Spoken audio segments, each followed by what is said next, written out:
Dari visual amatir milik warga, bentrokan bermula dari dalam kampus Universitas Muhammadiyah Makassar.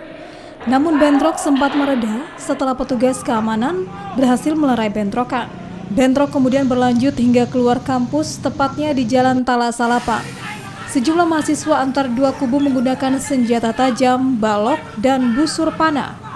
Polisi dari Polsek Rapocini akhirnya dapat melerai aksi bentrok dua kubu mahasiswa dan menangkap 4 mahasiswa yang kemudian dibawa ke Polrestabes Makassar untuk diperiksa.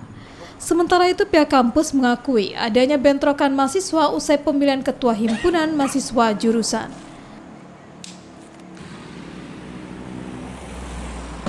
Menjadi kandidat di dalam pemilihan ketua HMJ perpajakan di Fakultas Ekonomi, lalu kemudian ada dua kubu masing-masing punya gerbong untuk mengusung masing-masing calonnya. Lalu kemudian kedua kubu tersebut setelah dilakukan proses pemilihan ada yang kurang berterima terhadap hasilnya, lalu kemudian mereka mungkin bias persepsi di dalam menerima hasil itu sehingga ada insiden yang terjadi di lantai 9.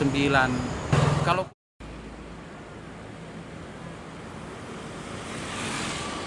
sesuai dengan